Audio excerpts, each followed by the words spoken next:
The world's largest ship, the 1,300-foot-long, 200,000-ton behemoth MSC Irina, is so big that it can carry nearly 24,000 40-foot shipping containers, or roughly 2 million individual items. That's enough to fill an 80-car train to the brim. With 80 trains, yet this floating metropolis doesn't sink under its own weight. In fact, it doesn't even feel like it's floating. How do massive ships stay afloat? What keeps them from sinking? And how do they manage to not rock and roll in the ocean? It turns out there are 3 scientific principles that allow these supersized vessels to skip along the surface of the water without tipping over. First, we have gravity. Remember Newton's apple? So, Isaac Newton realized that all objects would mass attract one another. The most massive objects, like Earth, have such strong gravitational pulls that we stick to their surface and you and fall through the floor. But this force has an effect on objects in the air and space too. Every object in the universe attracts every other object. So when you walk next to someone, you actually have a gravitational attraction to them. You also have a gravitational attraction to the ground, which is why you don't fall over. But the Earth has much more mass than you, so its gravitational pull is stronger than your gravitational pull. The difference in gravitational forces acting on an object is what causes it to accelerate. This means if you had a rocket ship that could blast you off to outer space, you wouldn't be pulled towards the Earth anymore. And if you didn't have any air resistance, you would keep accelerating forever. Now back to our massive ship. Since ships are made of steel, they have a gravitational pull. The steel in the ship's hull attracts every piece of water it comes into contact with, but there's a lot more water than steel.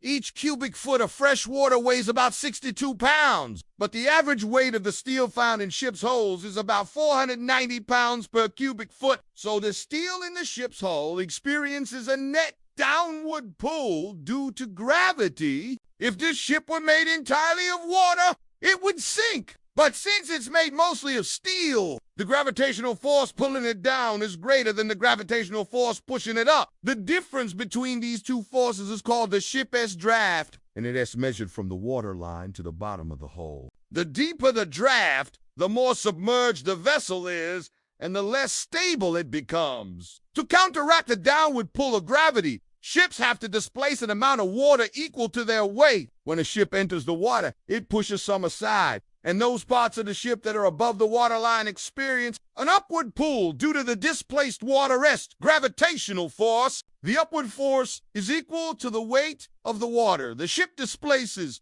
which is equal to the weight of the ship. This is why ships tend to float at the same level as their decks are above the waterline. For example, if the top of the ship's hull is 50 feet above the waterline, then half of the ship's hull is below the waterline and the other half is above it. If the ship were any deeper or any shallower in the water, it would become unstable and eventually capsize. Now that we understand gravity, let's look at the second principle that keeps large ships afloat: stability. While the ship is in motion, like when it's being towed by a tugboat or pushed by the wind, it will naturally start to tilt to one side. But ships are designed to be stable, meaning they naturally return to their upright position once they start tilting. They achieve this stability in 2 ways. First, the center of gravity of the ship must be low and in the middle of the vessel. Large ships have tall vertical walls on their hulls, called box culverts, that act like the sides of a box to keep the center of gravity low. Second,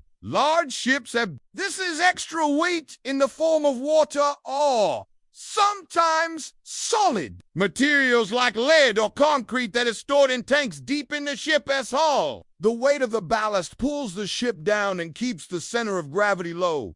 It's kind of like having a heavy backpack. If you put a heavy backpack on and start walking, you'll start to lean forward, but your body naturally adjusts by shifting your weight back onto your heels. Then you're upright again. Of course, if your backpack were really heavy, you might not be able to shift your weight back far enough and you would fall over. In the same way, if the center of gravity of a ship is too high, it will capsize. And that brings us to the third principle that keeps large ships afloat: Streamline. Large ships are streamlined to reduce the amount of water resistance they experience while moving through the water. The shape of their hulls reduces drag and allows them to move efficiently, reducing the rocking and rolling motion that can make a ship unstable. So, there you have it. Thanks to gravity, stability, and streamlining, massive ships can stay afloat and transport their heavy loads across the ocean without tipping over. Now you know.